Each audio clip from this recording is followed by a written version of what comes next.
November 14, 1943, 23,000 feet above the Solomon Sea. Lieutenant Commander Hiroshi Nakamura squinted through the glare bouncing off his Zero's canopy, scanning the endless blue for any sign of American aircraft. The morning patrol had been routine, almost peaceful, with nothing but scattered clouds and the distant green smudge of Bougainville on the horizon. His wingman, Petty Officer Kenji Sato, flew in perfect formation 300 meters to his right. Their Mitsubishi A6M fighters cutting through the thin air with practiced precision. Before we jump back in, tell us where you're tuning in from, and if this story touches you, make sure you're subscribed because tomorrow I've saved something extra special for you. Then Nakamura heard it, a sound that didn't belong in the Pacific sky. Not the familiar high-pitched whine of American P-38 Lightnings or the growling roar of Wildcats. This was different, deeper, more menacing. A sound like rolling thunder that seemed to come from directly above. He craned his neck upward, straining against his harness, and saw them. Silhouettes against the sun, diving vertically downward at impossible angles. The distinctive bent wings and elongated noses were unmistakable, yet Nakamura's mind refused to accept what his eyes were telling him. These weren't the lumbering dive bombers or clumsy fighters the Americans had been throwing at them for months. These machines moved with predatory grace, their engines screaming as they plummeted earthward like metallic hawks stooping on prey. The first Corsair struck with devastating precision. Machine guns chattered as tracers ripped past Nakamura's cockpit, and in that instant, he realized that everything the Imperial Navy had taught them about American fighter tactics was wrong. These pilots weren't following the horizontal engagement patterns that had dominated Pacific air combat for 2 years. They were attacking from above, using gravity and speed as weapons in ways that defied conventional wisdom. Sato's Zero exploded in a ball of orange flame, metal fragments spinning away like deadly confetti. The young pilot never had time to scream, never had a chance to evade. One moment he was maintaining formation, the next he was falling toward the sea in burning pieces. The revolution in Pacific air combat began not with grand strategy or technological breakthroughs, but with the arrival of a single aircraft type that would fundamentally alter the balance of power in the skies above the Solomon Islands. The Vought F4U Corsair, with its distinctive inverted gull wings and massive Pratt & Whitney double wasp engine, represented more than just another fighter plane. It embodied a new philosophy of aerial warfare that would catch the Imperial Japanese Navy completely unprepared. In early 1943, Japanese aviation dominated the Central Pacific through superior pilot training, aircraft maneuverability, and tactical doctrine that emphasized horizontal dogfighting. The Mitsubishi A6M0, with its exceptional range and turning capability, had proven nearly invincible in the hands of experienced pilots. Japanese aces like Saburo Sakai and Hiroyoshi Nishizawa had carved through American formations with devastating efficiency, their lightweight fighters dancing around heavier American machines with deadly grace.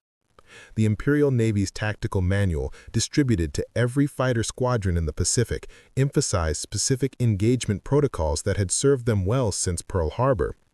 Japanese pilots were trained to lure enemy fighters into turning battles where the Zero's superior maneuverability could be exploited. They climbed slowly, conserved altitude, and engaged in prolonged horizontal combat that played to their aircraft's strengths while exposing American weaknesses. This doctrine had evolved from the harsh realities of early Pacific combat. When war erupted in December 1941, Japanese pilots found themselves facing American aircraft that were faster in straight-line flight but less maneuverable in dogfights. The solution had been to avoid high-speed engagements entirely, instead drawing American pilots into the kind of swirling, turning combat where Japanese training and aircraft design provided overwhelming advantages. By mid-1943, this tactical approach had become gospel throughout the Imperial Navy's fighter units. Squadron commanders from Rabaul to Truk drilled their pilots in the same techniques that had brought victory at the Java Sea, in the Philippines, and during the early Guadalcanal campaigns. The formula seemed unbeatable: climb steadily, maintain formation discipline, force the enemy into turning battles, and exploit the Zero's legendary agility to achieve kills. What Japanese intelligence failed to recognize was that American aviation doctrine was undergoing a fundamental transformation. The arrival of the F4U Corsair in theater represented more than just another fighter aircraft entering service. It marked the beginning of a new tactical philosophy that would exploit weaknesses in Japanese doctrine that their pilots didn't even know existed. The Corsair's unique design characteristics made it ideally suited for vertical combat tactics that Japanese pilots had never encountered. Its massive engine produced over 2,000 horsepower, giving it a power-to-weight ratio that enabled sustained vertical climbs and devastating diving attacks. The aircraft's structural strength allowed it to withstand G-forces that would tear apart lighter fighters, while its heavy armament could deliver killing blows in brief, high-speed engagements. More importantly, American pilots were being trained in entirely new tactical concepts that abandoned the horizontal dogfighting that had characterized early Pacific combat. The thatch weave and boom and zoom tactics being developed by innovative squadron commanders like John Thatch and David McCampbell represented a complete rejection of traditional fighter combat doctrine. These new tactics emphasized speed over maneuverability, altitude advantage over turning ability, and brief, violent engagements over prolonged dogfights. American pilots were taught to climb high, dive fast, strike hard, and escape before Japanese pilots could bring their maneuvering advantages into play. It was a radical departure from everything that had come before, and Japanese intelligence networks had failed to detect its development. The first Corsair squadrons arrived in the Solomon Islands in February 1943, but their initial deployment was limited, and their new tactics were still being refined. Japanese pilots who encountered these early Corsair formations found them formidable but not revolutionary. The aircraft were faster and more heavily armed than previous American fighters, but they still seemed to follow familiar engagement patterns. This initial assessment would prove catastrophically wrong. What Japanese observers had witnessed were Corsair pilots still learning their aircraft and refining tactics that would soon revolutionize Pacific air combat. The real transformation was taking place at training bases in the United States, where experienced pilots were developing vertical fighting techniques specifically designed to exploit the Corsair's unique capabilities. Lieutenant Commander James "Red" Morrison, flying with VF-17 Squadron, had been among the first to recognize the Corsair's potential for vertical combat. During training flights over the California desert, Morrison discovered that the aircraft's powerful engine and robust construction allowed it to maintain control during nearly vertical dives that would send other fighters tumbling out of control. Morrison's experiments with extreme diving attacks had attracted the attention of Naval Aviation Headquarters, where tactical analysts were desperately seeking ways to counter Japanese fighter superiority. The concept of vertical diving attacks represented a complete inversion of traditional fighter tactics, and initial reaction from senior officers had been skeptical. Traditional fighter doctrine, dating back to World War I, emphasized the importance of maintaining energy and altitude advantage through careful maneuvering. Pilots were taught to climb high, dive fast, strike hard, and escape before Japanese pilots could bring their maneuvering advantages into play. Preparing and narrating this story took us a lot of time, so if you are enjoying it, subscribe to our channel. It means a lot to us. Now back to the story. Above their opponents and then dived to attack. But these dives were typically shallow affairs, designed to maintain control and allow for quick recovery. The idea of nearly vertical diving attacks seemed to violate every principle of sound airmanship. Morrison's radical approach involved diving so steeply that recovery required precise timing and exceptional aircraft performance. The attacking pilot would climb to maximum altitude, roll inverted, and then dive almost straight down at speeds approaching 400 miles per hour. At the last possible moment, the pilot would pull out of the dive, deliver a devastating burst of gunfire, and then use the accumulated speed to climb rapidly away from the engagement. The technique required split-second timing, nerves of steel, and complete confidence in the aircraft's structural integrity. A pilot who misjudged the recovery would either crash into the ocean or pull so hard that the aircraft broke apart under G-forces. It was an all-or-nothing tactic that seemed more suited to aerial acrobatics than combat operations. Yet, Morrison's training flights revealed the devastating potential of vertical diving attacks when properly executed. The sheer speed of the attacking aircraft made evasive maneuvers nearly impossible for defending pilots. The brief engagement window eliminated the prolonged turning battles where Japanese pilots excelled. Most importantly, the attacking pilot retained complete initiative, striking when and where he chose before escaping at high speed. Word of these experimental tactics spread quietly through American fighter squadrons, carried by pilots rotating between training commands and operational units. Squadron commanders began incorporating vertical diving attacks into their training programs, though many remained skeptical about their practical application in combat conditions. The skepticism was understandable. Vertical diving attacks required precise coordination between multiple aircraft, perfect timing, and environmental conditions that might not exist during actual combat. The technique also demanded exceptional pilot skill and aircraft performance margins that left little room for error. One mistake could result in loss of the attacking aircraft without any corresponding damage to the enemy. More fundamentally, vertical diving attacks represented such a radical departure from established doctrine that many senior officers questioned whether American pilots could master the necessary techniques before encountering experienced Japanese aces. The Imperial Navy's fighter pilots had years of combat experience and had proven repeatedly that they could adapt quickly to new American tactics. This institutional resistance to tactical innovation reflected broader challenges within American naval aviation during 1943. The service was rapidly expanding, with new squadrons forming faster than experienced pilots could train them. Equipment shortages, accelerated training schedules, and the constant pressure of combat operations left little time for experimental tactics that might prove ineffective under combat conditions.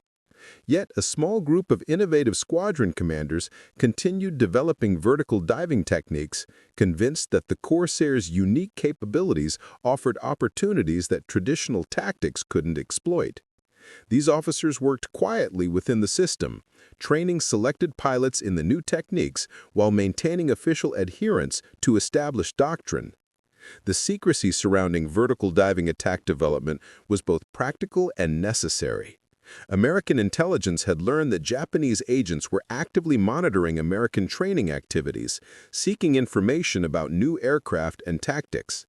Any large-scale change in training methods would likely be detected and reported to Japanese naval intelligence, alerting them to potential tactical innovations.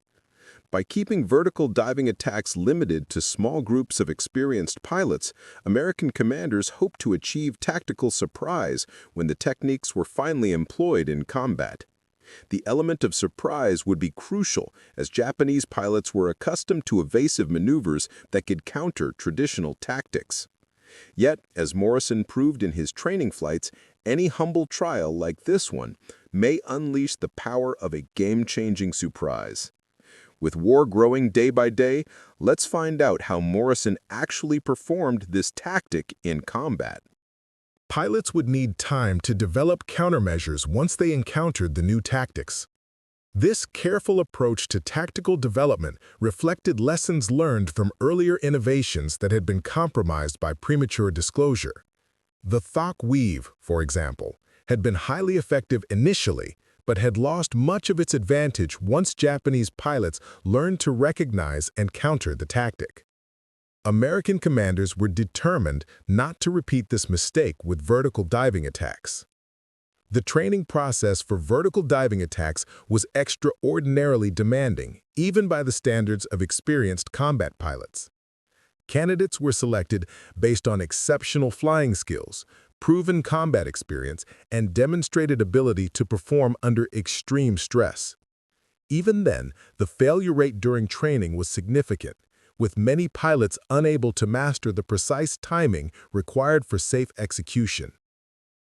The physical demands of vertical diving attacks pushed both pilots and aircraft to their absolute limits.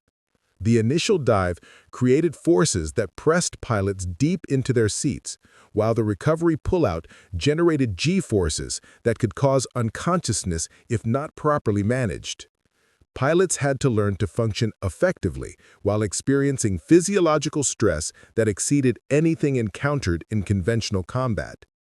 Aircraft modifications were also necessary to optimize the Corsair for vertical diving attacks. Engine tuning focused on maintaining power during steep dives, while structural reinforcements addressed stress points that experienced unusual loads during high-G recoveries. Armament configurations were adjusted to maximize effectiveness during brief engagement windows, with emphasis on concentrated firepower rather than sustained fire capability. These modifications were made quietly at maintenance facilities throughout the Pacific, disguised as routine upgrades and improvements. Maintenance crews were briefed on the importance of discretion, as any unusual modification patterns might alert Japanese intelligence to new tactical developments. The psychological preparation for vertical diving attacks was as important as the physical training. Pilots had to overcome deeply ingrained survival instincts that warned against nearly vertical dives toward the ocean. The technique required complete trust in aircraft performance, absolute confidence in one's own skills, and the ability to function effectively while experiencing fear that traditional training had taught them to avoid. Squadron commanders developing these tactics understood that psychological preparation couldn't be rushed. Pilots advanced gradually through increasingly challenging training scenarios, building confidence and competence through carefully structured progression. The process took months of intensive training, far longer than conventional fighter tactics required. By September 1943, several Corsair squadrons had achieved operational capability with vertical diving attacks, though their new tactics remained closely guarded secrets. These units received priority assignments to key combat zones where their unique capabilities could be employed most effectively. The stage was set for a tactical revolution that would catch Japanese aviation completely unprepared. The Imperial Japanese Navy's intelligence apparatus, despite its extensive network throughout the Pacific, had failed to detect the development of vertical diving attack tactics. Japanese observers had noted the arrival of Corsair squadrons and had correctly assessed the aircraft's superior performance characteristics, but they had not recognized the revolutionary tactical concepts being developed around the new fighter. This intelligence failure reflected broader challenges within Japanese military culture that discouraged tactical innovation and emphasized adherence to established doctrine. Japanese naval aviation had achieved remarkable success through disciplined application of proven techniques, and there was little institutional incentive to question methods that had delivered consistent victories. Structure of Japanese military organizations also impeded the flow of tactical intelligence from combat units to higher headquarters. Junior pilots who might have observed unusual American flight patterns were discouraged from reporting observations that contradicted official assessments. Senior commanders, confident in their tactical superiority, saw little need to investigate reports of minor variations in enemy behavior. This organizational blindness would prove catastrophic when American forces finally unleashed their new tactics in combat. Japanese pilots, trained exclusively in horizontal combat techniques, would find themselves facing an entirely new form of aerial warfare for which they had no preparation, no countermeasures, and no doctrine. The morning of November 14, 1943, dawned clear and calm across the Solomon Islands, with unlimited visibility and light winds that created ideal conditions for air operations. Japanese reconnaissance flights had reported no unusual American activity, and Imperial Navy headquarters had authorized routine patrol missions throughout the region. Lieutenant Commander Nakamura's patrol was typical of dozens conducted daily by Japanese fighter squadrons based throughout the island chain. Two experienced pilots in well-maintained aircraft, flying predetermined routes designed to intercept any American formations attempting to penetrate Japanese-controlled airspace. What Nakamura couldn't know was that high above him, invisible against the brilliant morning sky, 8 F4U Corsairs from VF-17 Squadron were positioning themselves for the first coordinated vertical diving attack in Pacific combat history. Led by Lieutenant Commander Morrison, these pilots represented the culmination of months of secret training and preparation. The Americans had climbed to 30,000 feet before dawn, using the cover of darkness to achieve altitude advantage without detection. They had maintained strict radio silence during the ascent, communicating only through predetermined hand signals and formation changes. Their aircraft had been specially configured for the mission, with extra ammunition and fuel loads calculated to optimize performance during high-speed diving attacks. Morrison's flight plan called for the Corsairs to remain at maximum altitude until Japanese patrol aircraft were detected below them. The attack would commence only when conditions were perfect: clear visibility, isolated targets, and sufficient altitude for multiple diving passes. The element of surprise would be absolute, as Japanese pilots had never encountered vertical diving attacks and would have no immediate countermeasures available. The tactical situation developing above the Solomon Sea represented a perfect convergence of American innovation and Japanese tactical complacency. Below, Nakamura and Sato flew their routine patrol, confident in their aircraft's capabilities and their own combat experience. Above, Morrison's Corsairs waited with deadly patience for the moment to unleash a tactical revolution that would change Pacific air combat forever. The stage was set for a confrontation that would demonstrate the devastating effectiveness of vertical diving attacks, while simultaneously exposing the fatal weaknesses in Japanese fighter doctrine. In the span of a few violent minutes, years of tactical development would be put to the ultimate test, with consequences that would reverberate throughout the Pacific War. Neither Nakamura nor Morrison could fully comprehend the historical significance of the engagement that was about to unfold.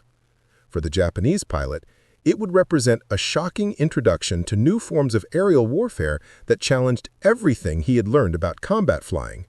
For the American, it would validate months of experimental tactics while opening new possibilities for achieving air superiority in the Pacific. The revolution in Pacific air combat was about to begin, marked not by grand pronouncements or strategic declarations, but by the screaming dive of 8 Corsairs plummeting towards unsuspecting prey in the Solomon Sea. Brilliant morning sky above the Solomon Sea. The first Corsair's guns opened fire at 300 yards, sending streams of .50 caliber bullets slashing through the morning air with surgical precision. Lieutenant Commander Morrison had timed his dive perfectly, rolling out of the near-vertical descent at the exact moment when his target filled the illuminated reticle of his gun sight. The Japanese Zero, caught completely off guard by the unprecedented angle of attack, had no time to maneuver as armor-piercing rounds tore through its engine cowling and cockpit. Petty Officer Sato's aircraft disintegrated in seconds, the lightweight fighter unable to absorb the concentrated firepower that American pilots had learned to deliver in these brief, violent encounters. Wing panels separated from the fuselage as hydraulic fluid and aviation fuel created an expanding cloud of destruction that marked the spot where moments before a skilled pilot had been flying in perfect formation. Lieutenant Commander Nakamura watched his wingman die with the shocked disbelief of a man witnessing the impossible. In 2 years of Pacific combat, he had never seen American fighters attack from such extreme angles or with such devastating speed. The Corsair that had killed Sato was already climbing away at a rate that his Zero could never match, using the speed gained in its dive to escape before any counterattack could be organized. But Morrison's flight was far from finished. The remaining 7 Corsairs were beginning their own dives, spacing their attacks to prevent any Japanese aircraft from escaping the killing zone. Each pilot had selected specific targets and approach angles, turning the sky above the Solomon Sea into a precisely orchestrated death trap that exploited every weakness in Japanese tactical doctrine. The second Corsair dove on Nakamura himself, its distinctive bent wings growing larger with terrifying speed as the American pilot lined up his attack. Nakamura threw his Zero into a desperate climbing turn, hoping to use his aircraft's superior maneuverability to evade the diving attacker. For a moment, it seemed his evasion might succeed as the Corsair's guns fired wide, tracer rounds streaming past his canopy in brilliant streaks. Then, physics intervened. The American pilot, rather than attempting to follow Nakamura's turning maneuver, simply continued his dive past the zero before pulling into a vertical climb that carried him beyond the reach of return fire. The exchange lasted perhaps 5 seconds, but it demonstrated with brutal clarity that traditional evasive techniques were useless against vertical diving attacks. The third and fourth Corsairs struck simultaneously, their coordinated assault overwhelming the remaining Japanese patrol aircraft that had been drawn into the engagement zone by radio calls for assistance. These pilots, veterans of dozens of successful missions, found themselves facing attack patterns that violated every principle they had learned about aerial combat.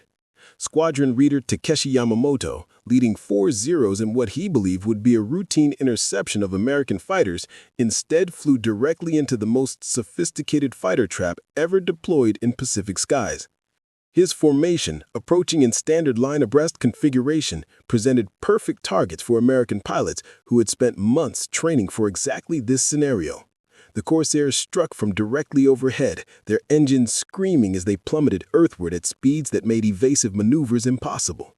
Yamamoto's first indication of danger was the shadow that flickered across his cockpit an instant before .50 caliber bullets began chewing through his aircraft's wing roots.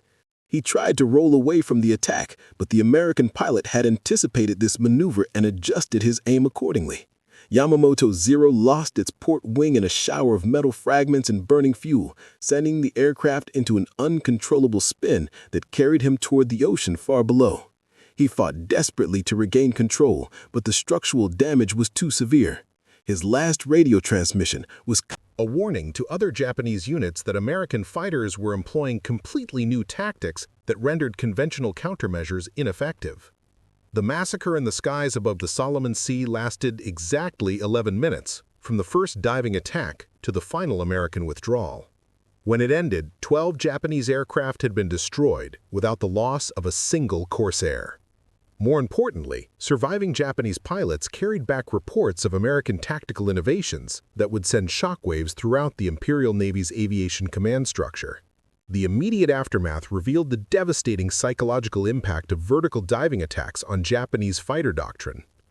Pilots who had dominated Pacific skies for 2 years suddenly found themselves facing opponents who could strike with impunity before escaping at speeds their aircraft could never match.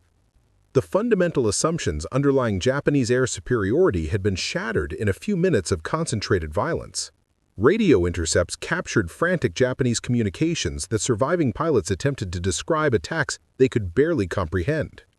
Terms like vertical lightning and sky demons appeared in Japanese transmissions, reflecting the shock of encountering tactics that seemed to violate the natural laws of aerial combat. Intelligence analysts noted the Japanese radio discipline, normally exemplary, had completely broken down as pilots struggled to warn their comrades about the new American threat. The immediate tactical impact extended far beyond the 12 aircraft destroyed during Morrison's attack. Japanese patrol schedules were disrupted as squadron commanders tried to develop countermeasures for vertical diving tactics they didn't fully understand.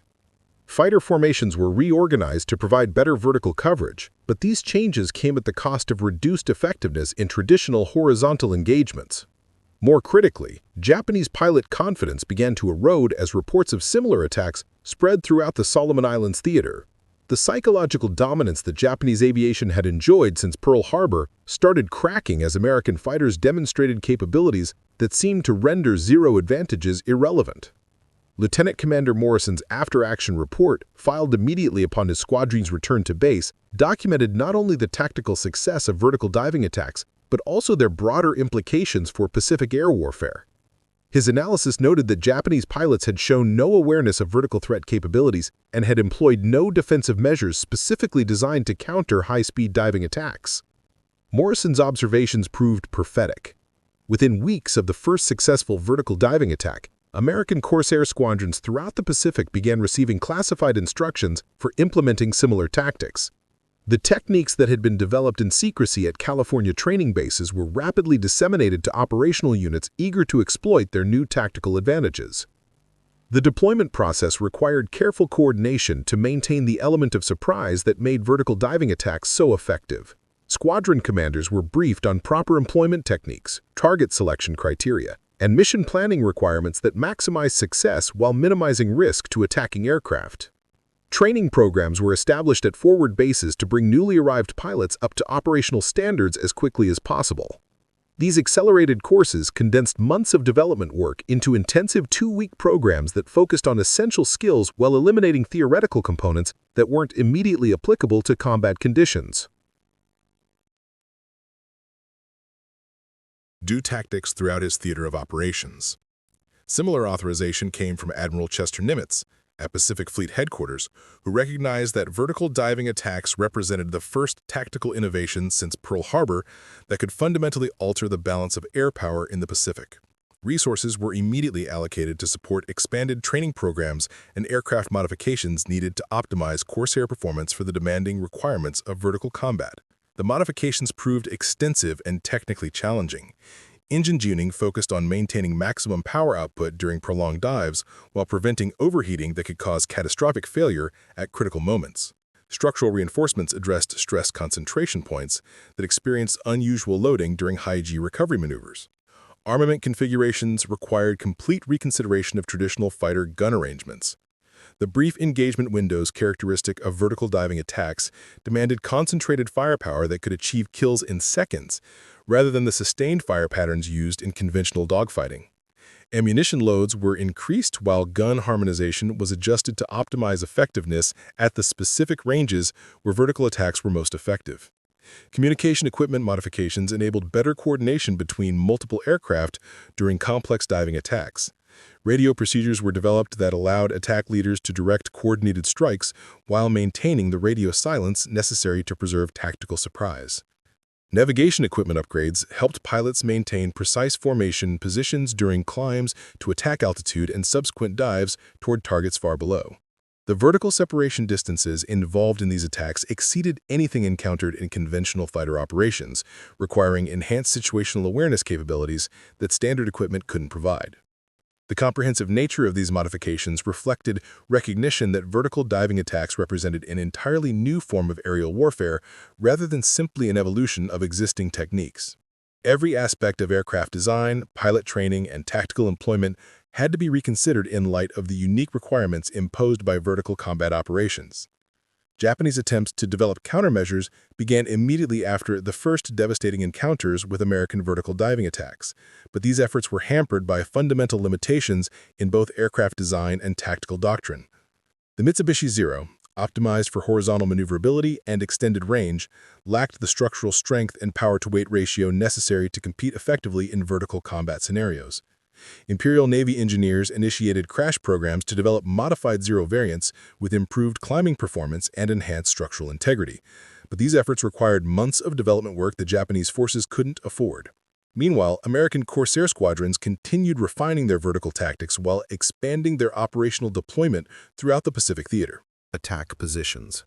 Each of these tactical solutions created new vulnerabilities that American pilots were quick to exploit. Formation changes that improved vertical defense weakened horizontal capabilities that remained important in conventional engagements. Altitude restrictions reduced the range and endurance of Japanese patrols while consuming fuel needed for other operations. Modified patrol patterns were predictable and could be avoided by American formations with better intelligence and flexibility. The fundamental problem facing Japanese aviation was that vertical diving attacks exploited physics rather than simply tactical technique. The energy advantages gained by diving from high altitude couldn't be countered through better training or formation discipline. They required aircraft capable of matching American performance in vertical flight regimes where the Zero was hopelessly outclassed. Recognition of this harsh reality gradually permeated Japanese aviation command structures as combat reports accumulated from across the Pacific theater. Encounters with American vertical diving attacks were becoming routine rather than exceptional, and the loss rates among experienced Japanese pilots were climbing to unsustainable levels. The psychological impact on Japanese aircrews proved as devastating as the physical destruction of their aircraft.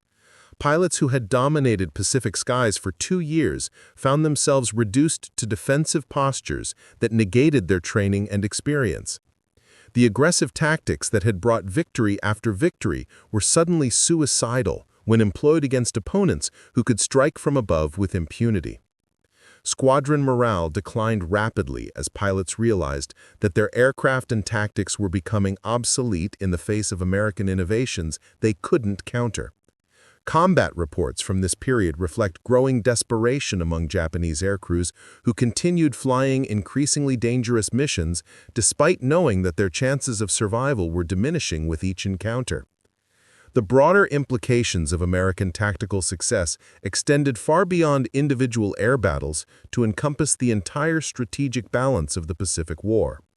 Japanese air superiority, which had enabled the rapid conquests of 1941 and 1942, was being systematically eroded by American innovations that Japanese forces couldn't match or counter. Control of the skies above contested battle zones began shifting toward American forces as Corsair squadrons implementing vertical diving tactics achieved unprecedented kill ratios against Japanese defenders.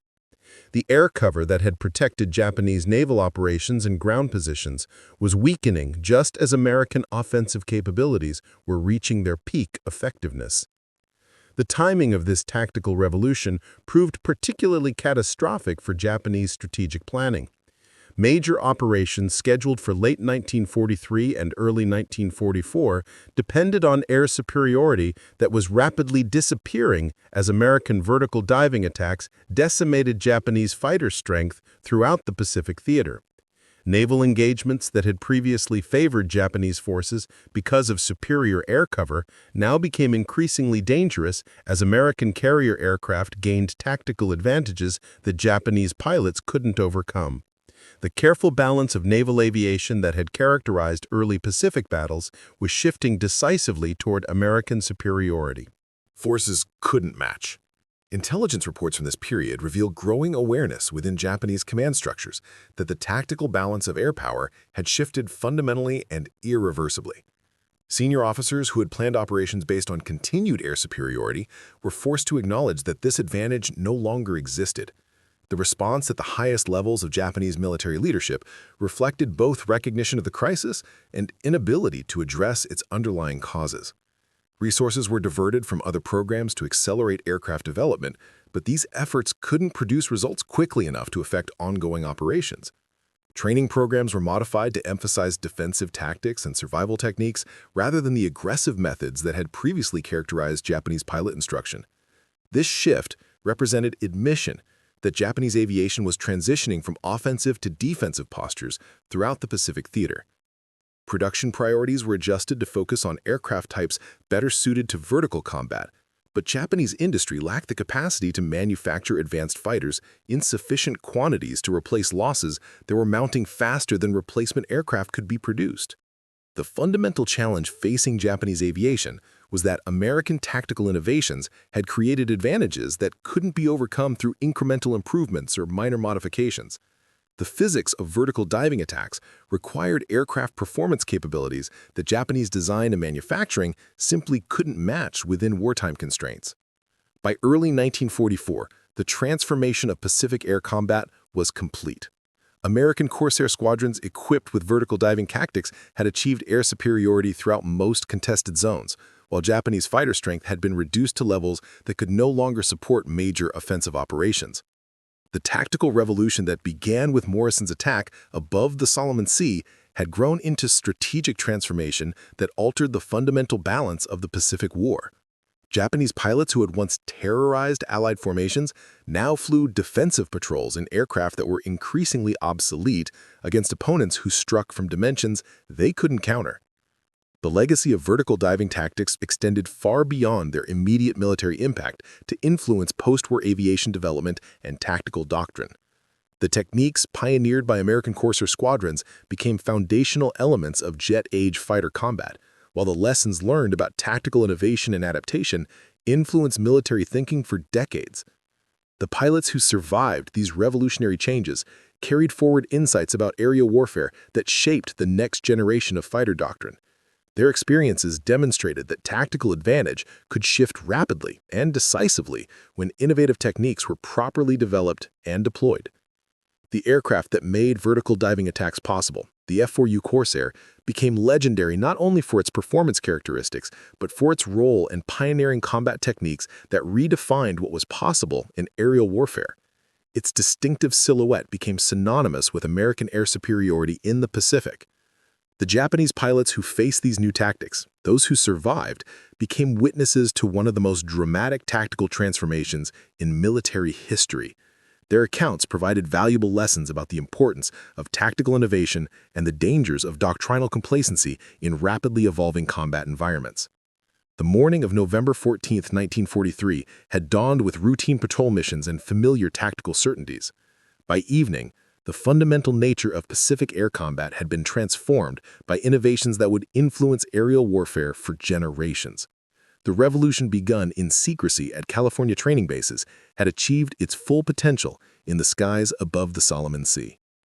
The sound that Lieutenant Commander Nakamura had heard diving from above, that deep, thunderous, The roar of Corsair engines at full power became the signature of American air superiority in the Pacific.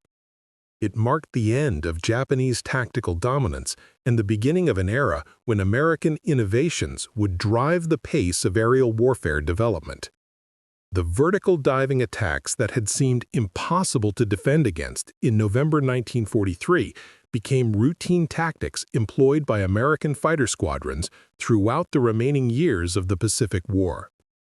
What had begun as an experimental technique, developed by a handful of innovative pilots, evolved into standard doctrine that dominated Allied fighter operations. The transformation was complete, irreversible, and decisive. The skies above the Pacific, once ruled by the elegant maneuvers of Japanese fighters, now belonged to American pilots who had learned to harness gravity itself as a weapon. The war in the air would never be the same. Up next, you've got two more standout stories right on your screen. If this one hit the mark, you won't want to pass these up. Just click and check them out.